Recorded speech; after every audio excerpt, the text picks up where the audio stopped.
मुगलों के अत्याचार से इतिहास भरा पड़ा है। रीति रिवाज ही नहीं, खान पान, लिबास और गहनों में भी इनके जुल्म की कहानियां छिपी है। इतिहास को हम कितना जानते हैं? क्या हमने इतिहास की सारी कहानियां पढ़ी है? शायद नहीं, या शायद हमने इतिहास के उन सभी कहानियों को सुना और पढ़ा है, लेकिन हमने उन कहानियों को कहानी की तरह पढ़कर खत्म कर दिया। इतिहास के कई पन्ने हैं जिन्हें निचोड़े तो खून निकलेगा। इतिहास के उन्हीं कहानियों में से एक कहानी है हिंदुओं के साथ हुए उत्पीड़न का, जो कि एक लंबी कहानी है। अगर हम बात करें उत्पीड़न की, तो इसका अर्थ है किसी व्यक्ति या उसके समुदाय के साथ उसके धार्मिक या राजनीतिक विश्वासों के लिए अमानवीय और क्रूर तरीके से व्यवहार किया जाना। इतिहास में दुनिया के अलग अलग देशों में अलग अलग समुदाय के लोगों को उनके धार्मिक एवं राजनीतिक विश्वासों की वजह से उत्पीड़न सहना पड़ा। अगर हम बात करें भारत की, तो भारत में धर्म के नाम पर हिंदुओं के उत्पीड़न का एक लंबा इतिहास रहा है। हिंदुओं ने पिछले 1000 सालों में जबरदस्ती धर्म परिवर्तन, मंदिरों और शिक्षा स्थलों के साथ छेड़छाड़ और धर्म के आधार पर उत्पीड़न सहा है।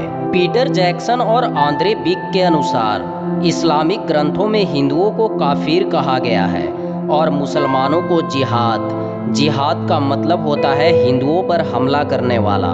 बख्तियार खिलजी ने 1193 और 1197 के बीच नालंदा और विक्रमशिला विश्वविद्यालयों को नष्ट कर दिया। बख्तियार खिलजी द्वारा 90 लाख से अधिक पांडुलिपियों को जला दिया गया और बौद्ध भिक्षुओं का बड़े पैमाने पर नरसंहार किया गया। बताया जाता है कि नालंदा विश्वविद्यालय लगातार 3 महीने तक जलता रहा, क्योंकि लाखों पांडुलिपियां उस विश्वविद्यालय में जल रही थी।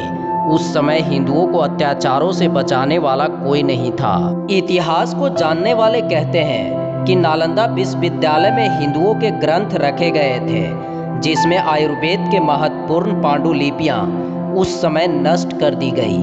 अब हम चलते हैं इतिहास के उस मोड़ पर जब हिंदुओं को धिम्मी कहा जाता था। धिम्मी वो लोग कहलाते हैं जो शरीयत पर चलने वाले मुस्लिम देश के गैर मुस्लिम नागरिक होते हैं, जिन्हें अपने मजहब के हिसाब से उस देश में रहने के लिए उस देश की सरकार को खास टैक्स देना पड़ता है। वे तब तक धिम्मी माने जाते हैं जब तक वह इस्लाम को अपना धर्म न बना लें। हिंदुओं के साथ उत्पीड़न की झलक जौहर प्रथा में भी दिखती है। राजस्थान के चित्तौड़गढ़ के किले में अलाउद्दीन खिलजी के डर से महिलाओं ने आत्मदाह कर लिया। यह भी मुगलों के खौफ का एक किस्सा रहा है। मुगल काल में ही उत्तरी भारत में शादियां रात के समय में होने लगी। कारण यह था कि नई बहू बेटियों पर अत्याचार ना हो, और यह प्रथा आज भी चली आ रही है। अगर बात करें दक्षिण भारत की, तो यहाँ इन सभी का डर कम था, तो वहाँ शादियाँ दिन में ही होती रही और आज भी दिन में ही होती है। जब दिल्ली सल्तनत पर मुगल का शासन आया, उस समय गुलामी अपने चरम पर पहुँच गई।